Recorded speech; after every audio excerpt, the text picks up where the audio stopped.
পড়ছিলাম তাজমহল, কলমে প্রিয়া ফার্নাস চৌধুরী, পর্ব সংখ্যা 24। কিসের সুখবর? তাজদার বলল, তুমি তো বললে তুমি বমি করবে। সাইনা বিরক্ত হলো, চবর্গীয় শব্দ করে বলল, গায়ের উপর উঠে আসেন কেন কথায় কথায়? কোনো ভদ্রলোক এভাবে কথায় কথায় গায়ের উপর উঠে আসে না। সরুন, আমাকে কিছুক্ষণ ঘুমাতে দিন। রাতে ঠিকই ঘুমিয়েছ, দিনের বেলায় কিসের ঘুম? আমি সারাক্ষণ ঘুমাতে পারি, ঘুমের জন্য আমার রাত দিন লাগে না। সরুন বলছি। তাজদা দাঁত কটমট করে তার হাত একটা একদম শক্ত করে চেপে ধরে বলল, সারাক্ষণ এমন সরুন সরুন করো কেন? আজব। সাইনা বলল, সরুন সরুন না বলে আসুন আসুন বলবো? অফকোর্স করবে। সাইনা তাকে সরিয়ে দিয়ে উঠে গেল শোয়া থেকে। একটু শান্তিতে শুতেও পারবে না, কোথা থেকে উড়ে এসে গায়ের উপর পড়বে। সে গটগট পায়ে হেঁটে রান্নাঘরে চলে এলো। বড় যা ঝিমলে তাকে দেখে হেসে বলল, সাইনা তো চলে এসেছে। কে যেন বলল তুমি ঘুমাচ্ছ? জোহরা বেগম বললেন, এটা ঘুমানোর সময়? এমন কথা তো আগে শুনিনি। দাদিমা আনোয়ারা বেগম বললেন, বিয়ের বছর ঘুম বেশি। জোহরা বেগম বললেন, এইসব কথা নতুন আবিষ্কার হয়েছে নাকি? আমাদের বেলায় তো ছিল না আম্মা। আনোয়ারা বেগম কিছু বললেন না। রওশনারা বললেন, সাইনা এখানে সিঙ্গারার ডো মেখে রেখেছি, ওখানে পোড় ভেজে রেখেছি, লেচি কেটে বানিয়ে তেলে দাও, সবাই চা খাবে। সাইনা সিঙ্গারার শেপ দিতে পারে না, এগুলো তার বিরক্তিকর কাজ মনে হতো। দাদিমা বসে বসে বানাতো, সে অতটা খেয়াল করতো না। ছোট ছোট লেচি কেটে বেলে তাতে আলু গোস্তের পোড় দিয়ে সে সিঙ্গারার শেপ দিতে গেল। তখনই ঘটলো বিপত্তি। সে কিছুতেই মনে করতে পারছে না কিভাবে শেপ দিতে হয়। ইউটিউব থেকে একটা ভিডিও দেখে নিলেই পারতো। সে লুচি বেলে রেখে দিল, সবগুলো একসাথে শেপ দেবে, তার আগে একটা ভিডিও দেখে নেবে। রওশনারা সহ সবাই আর চোখে তার কাজ দেখে যাচ্ছে। ঝিমলি বলল, সাইনা কয়েকটা রেডি করে তেলে ছেড়ে দাও, এগুলো মাঝারি হিটে ধীরে ধীরে ভাজতে হয়। সাইনা রওশনারাকে কিছু বলবে কিনা ভাবছিল, ঠিক তখনই তাজদারের গলায় আওয়াজ শোনা গেল, আম্মা, আমার ব্লু জার্সিটা খুঁজে পাচ্ছি না, ওকে পাঠাও। রওশনারা সাইনার দিকে তাকালো। সাইনা তাকাতেই তিনি ইশারা করলেন, যাও। সাইনা দ্রুত বেরিয়ে গেল। তাজদার ফোনে চোখ ডুবিয়ে রেখেছে। সাইনার উপস্থিতি টের পাওয়া মাত্রই চোখ তুলে তাকালো। সাইনা দ্রুত পায়ে হেঁটে ঘরে চলে যাচ্ছে। তার কথা এত সিরিয়াসলি নিয়েছে, অবিশ্বাস্য। সাইনা ঘরে এসে দ্রুত ফোন হাতে নিল। তাজদার সিদ্দিকী ওয়াইফাই কানেক্ট করে দিয়েছিল বিয়ের পরদিন। সে দ্রুত সিঙ্গারায় কিভাবে শেপ দিতে হয় তার ভিডিও সার্চ করে দেখতে লাগলো। তাজদার ঘরে এসে বলল, আমার জার্সি কোথায়? সাইনা ফোনে চোখ রেখে আঙুল দেখালো আলমারির দিকে। ওখানে। তাজদার সেখানে খোঁজাখুঁজি করলো, বলল, পাচ্ছি না। সাইনা কাবার দেখিয়ে বলল, ওখানে খুঁজে দেখুন। তাজদার সেখানেও দেখলো, বলল, পাচ্ছি না। সাইনা বলল, মেশিনের ভেতর দেখুন। দেখেছি। আশ্চর্য, আমার সাথে কথা বলছে ফোনের দিকে তাকিয়ে। সাইনা ফোন থেকে চোখ তুলল না তারপরও। তাজদার বলল, আমার জার্সি কোথায় মমতাজ? সাইনা জবাব দিল না। তাজদার লম্বা পা ফেলে এগিয়ে এসে তার হাত থেকে ফোনটা নিতেই সাইনা বলল, ধুর বাবা, কাজের সময় বিরক্ত করলে একদম ফালতু লাগে। সারাক্ষণ কেমনি এসবের নাটকের তালে থাকে আল্লাহ মালুম। একটা কাজও শান্তিতে করতে পারবো না, প্যান প্যান করতে থাকে কানের কাছে। তাজদার ফোনটা বিছানায় ছুঁড়ে মারল। সাইনা চমকে গেল, তাজদারের দিকে অবাক চোখে তাকালো। তাজদার তার দিকে কপাল কুঁচকে চেয়ে অসম্ভব শীতল কণ্ঠে বলল, কি বললে, আরেকবার বলো। সাইনা বলল, আমি একটা জরুরি কন্টেন্ট দেখছিলাম। আপনার জার্সি কোথায় সেটা আমি কি করে জানবো? আশ্চর্য, আপনার কোনো জিনিসপত্রের খোঁজ আমি রাখি না, সেটা আপনিও জানেন। জেনে শুনে এত নাটক করার মানে কি? নাকি এখন বলবেন জার্সিটা আমি চুরি করে আমার ভাইয়াদের দিয়ে ফেলেছি? আপনার জেরা করা দেখে তো তেমনই মনে হচ্ছে। তাজদার কপাল কুঁচকে তার দিকে চেয়ে রইল। সাইনা বিছানা থেকে ফোনটা কুড়িয়ে নিতে যাবে, ঠিক তখনই তাজদার ফোনটা নিয়ে নিল। তারপর ওয়াইফাই ফরগেট দিয়ে ফোনটা বিছানায় ছুঁড়ে ফেলে বেরিয়ে গেল। সাইনা ফোন কুড়িয়ে নিয়ে দেখলো ওয়াইফাই আর কানেক্ট হচ্ছে না। পাসওয়ার্ডটা সে মুখস্থ করে নিয়েছিল, সেটা দিয়েও কাজ হচ্ছে না। সে ঘর থেকে বেরিয়ে গেল। তাজদারের উদ্দেশ্যে বলল, আমার কাছে আরো একটি ফোন আছে। তাজদার ফিরল তার দিকে, মাথাটা হালকা কাত করে কিছু একটা চিন্তা করলো। তারপর সোজা সাইনার দিকে হেঁটে এলো। সাইনা দরজার পাশ থেকে সরে দাঁড়ালো। লোকটা একদম গা ঘেঁষে হাঁটে তাই। তাজদার ঘরে ঢুকে রাউটারের কেবল এলোমেলো করে দিয়ে বেরিয়ে গেল। লাইন পুরোপুরি বিচ্ছিন্ন। শাইনা তার পিছু পিছু আবারও ঘর থেকে বের হলো। তাজদারকে শুনিয়ে শুনিয়ে বলল, আমার সিমে নেট আছে। তাজদার থমকালো, একটু ফিরে তার দিকে চেয়ে রইল কপালটা কুঞ্চিত রেখে। তার কপালটা সারাক্ষণ ওরকম কুঁচকে থাকে, কোনোদিনও ওটা মসৃণ থাকে না। সেই ছোটবেলা থেকে শাইনা দেখে আসছে। লোকটার ভেতরটা তার কপাল দেখেই বোঝা যায়। শাইনা বাঁকা হেসেছে তাজদার সিদ্দিকীকে জব্দ করতে পেরে। তাজদার ঘরে আসবে এইরকম কোনো সম্ভাবনা ছিল না। সে হঠাৎ শাইনাকে চমকে দিয়ে ঘরের দিকে পা বাড়ালো। শাইনা দরজার সামনে থেকে সরে পড়লো, ঘরে এক কোণে গিয়ে দাঁড়িয়ে রইল। তাজদার দরজা বন্ধ করলো। শাইনা অবাক হয়ে বলল, বড় আম্মুকে ডাক দেব আমি। তাজদার তার দিকে এগিয়ে এলো। শাইনা ঠায় দাঁড়িয়ে রইল। সে ভয় পাচ্ছে নাকি? সে একদম নড়ল না, বরং তাজদারের দিকে তাকিয়ে শক্ত হয়ে নিজ জায়গায় দাঁড়িয়ে রইল।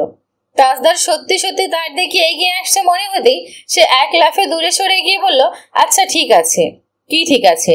শাইনা কথা হারিয়ে বসলো। মানে আমি সব মেনে নিচ্ছি, দূরে যান, আপনার গায়ে গন্ধ। তাজদার সিদ্দিকী গর্জে উঠলো এবার। কি? শাইনা নাক চেপে ধরে বলল, হ্যাঁ, ঘাম আর পারফিউমের মিশ্রণে বাজে দুর্গন্ধ তৈরি হয়। আপনার টি শার্টটা থেকে দুর্গন্ধ ছড়াচ্ছে, আমার কাছে আসবেন না। শাইনা বমি করার ফান করলো। তাজদার টি শার্টটা তুলতে তুলতে বলল, ওকে। শাইনা অন্যদিকে মুখ ফিরিয়ে দাঁড়ালো আর চোখে তাকিয়ে দেখলো তাজদার সিদ্দিকী টি শার্টটা খুলে ফেলেছে। সে মুখ ফিরিয়ে নিল দ্রুত। তাজদার একটানে টি শার্টটা খুলে ফেললো, তারপর শাইনার মুখে ছুঁড়ে মারলো। শাইনা সেটা তার মুখে ছুঁড়ে মারলো, বলল, কি বাজে স্মেল, ছি। তাজদার টি শার্টটা নিয়ে তার কাছে এগিয়ে এলো, শক্ত করে তাকে ধরলো। শাইনা পালাতে পারলো না। তাজদার তার মুখে টি শার্টটা ঘষে দিল, তারপর সেটা শাইনার গলায় বেঁধে দিয়ে বলল, my sweat is your perfume, got it. Shaina নিঃশ্বাস আর চোখ একসাথে বন্ধ করে রেখেছে। তাজদার তার সাথে শাইনাকে মিশিয়ে নিয়ে শাইনার গায়ে তার ঘাম মেখে দিয়ে ছেড়ে দিল। তারপর ঘর থেকে বেরিয়ে যেতে যেতে শাইনার দিকে আঙুল তুলে বলল, শাইনা মমতাজ, সে thank you. I just sprayed you with my VIP edition shower. Yours for free courtesy of me. Shaina টি শার্টটা ছুটি দিয়ে বলল, পারফিউম না, পাঠা ছাগলের গন্ধ। তাজদারের ঠোঁট বেঁকে গেল। আই সি, তুমি পাঠার সাথে ঘুমিয়েছ?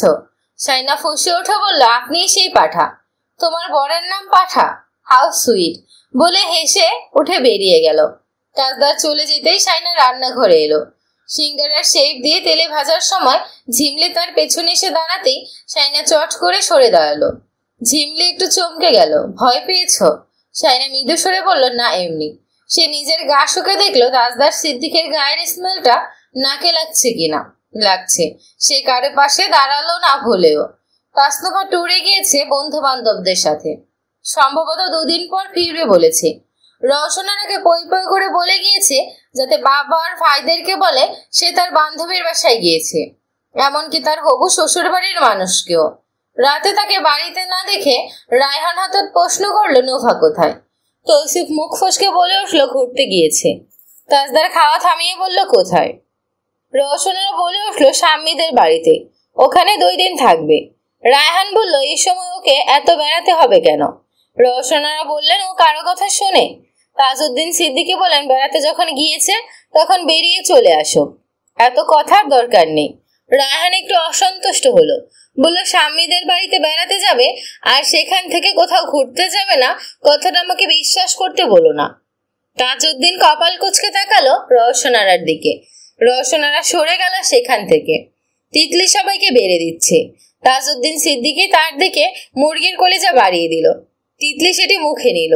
তিতলি গিলা আর কলিজা খেতে ভালোবাসে। গিলা কলিজা সবসময় তার পাতে ওঠে।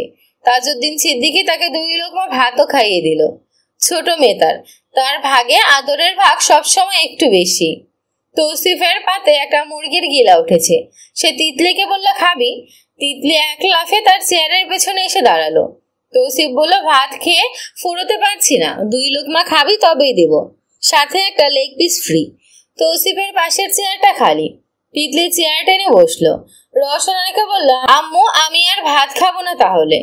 রওশনারা বিরক্ত হলো। মেয়েটা অভ্যাস খুব খারাপ, অন্যের হাতে ভাত খাবে, নিজের হাতে খেতে চাইবে না। ছোট থেকে এই অভ্যাসটা হয়েছে, এখনো কমছে না। তৌসিফ তাকে ঠেসে ঠেসে সব ভাতই খাইয়ে দিল। তিতলি লেগ পিসটা খাচ্ছিল ধীরে সুস্থে। তৌসিফ সেই ফাঁকে মুরগির গিলাটা টুক করে নিজের গালে পড়ে চিবোতে লাগলো। তিতলি মুখে লেগ পিস নিয়ে ছলো ছলো চোখে চেয়ে রইল। শাইনা হাসছে তাদের কাণ্ড দেখে। শাইনা রাতে একটু শান্তিতে ঘুমাতে পেরেছে।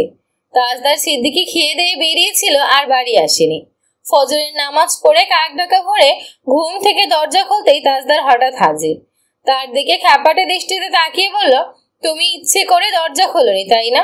শাইনা অবাক, ঘুম ঘুম চোখে তাকিয়ে বলল, মানে আবার কি? কাল রাতে বাড়ির সবাই এসে দরজা ধাক্কালো, কিন্তু তোমার ঘুম ভাঙলো না। কি আজব, এমন মরার মতো কেউ ঘুমায়? আমি জানি তুমি ইচ্ছে করে দরজা খোলনি। শাইনা দুপাশে মাথা নেড়ে বলল, ছি, মিথ্যে কথা। তাজদার ঘরে ঢুকে এলো। শাইনা পিছে পিছে গিয়ে বলল, সত্যি বলছি, আমি তো আরো ভাবছিলাম আপনি কোথায় গিয়েছেন। তুমি অপেক্ষা করেছ? অনেক রাত অবধি জেগেছিলাম। তার মানে অপেক্ষা করেছ?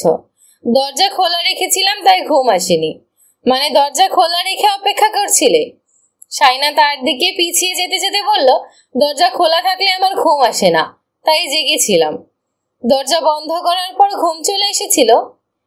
কতক্ষণ জেগেছিলেন? 2টা অবধি। 2টা অবধি অপেক্ষায় ছিলে? শাইনা তাকে সরিয়ে দিতে যাবে, তখনই তাজদার তার কোমর জড়িয়ে ধরে হ্যাচকা ঝাঁকুনি দিয়ে তুলে টেবিলে বসিয়ে দিয়ে বলল, তুমি অপেক্ষা করেছিলে শাইনা মমতাজ? শাইনা বলল, হ্যাঁ, ওটাকে অপেক্ষা বলে তো। তাজদার বলল, গুড। আমাকে সারা রাত ঘরের বাইরে রাখার জন্য তোমার আগামী কয়েক ঘন্টা ঘর থেকে বেরোনো বন্ধ। শাইনা টেবিল থেকে নেমে এলো। তাজদারের কথা শুনে চলে যাচ্ছিল। তাজদার দাঁত কটমট করে বলল, ওই, আমি কি বলেছি? শাইনা তৎক্ষণাৎ তার দিকে ফিরল। কথার ধরনটা এত বাজে, শাইনা তার মুখের ভঙ্গি দেখে রেগে সোজা চলে যাচ্ছিল। তাজদার তার হাতটা শক্ত করে ধরে বলল, তোমাকে আমি কক্সবাজার নিয়ে গিয়ে ওখানে পানিতে চুবিয়ে মারবো, প্রমিস।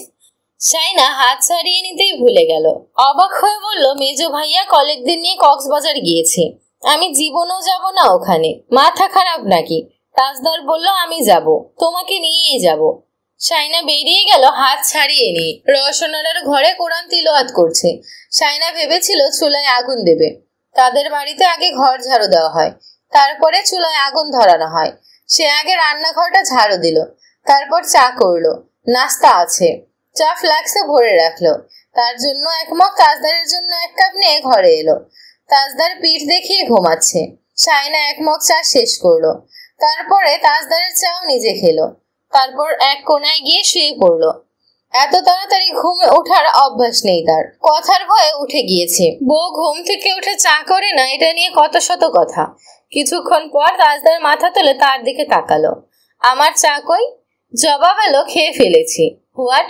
শাইনাকে হ্যাচকা টান দিয়ে নিজের বুকের নিচে নিয়ে এসে তাজদার বলল, তুমি এত চা খাও কি করে? শাইনা তার মুখের দিকে তাকিয়ে বলল, ছাড়ুন, চা এনে দিচ্ছি। না, আমার দরকার নেই। আমি চা খেতে অতটা পছন্দ করি না। চা সবার পছন্দ হওয়ার কথাও না। তাজদার মাথা দুলিয়ে বলল, আচ্ছা। শাইনা ধীরে বলল, আমি ঘুমাবো। তাজদার ভ্রু কুচকে বলল, মানা কি করেছে? এভাবে ধরে রাখলে ঘুমানো যায় নাকি? আজব। তাজদার তার দিকে খ্যাপাটে দৃষ্টিতে চেয়ে রইল, যেন শাইনাকে সে গলা টিপে মেরে ফেলবে। শাইনা তার এই ভয়ঙ্কর চেহারাটা চেনে। সে একটু নিভে গেল। তাজদার সিদ্দিকের দিকে তাকালো, তারপর দ্রুত চোখ সরিয়ে নিল। আবার একটু সময় পরে আবার তাকালো, আবার চোখ নামালো। শেষমেশ তাজদার সিদ্দিকি তাকে জড়িয়ে ধরে রেখে নিঃশব্দে গলার উপর মুখ রাখলো। শাইনা কাঁপতে কাঁপতে গুটিয়ে গেল, আর তাজদারের মুখ তার গলায় কোমল ভাঁজে আরো গভীরভাবে চেপে গেল।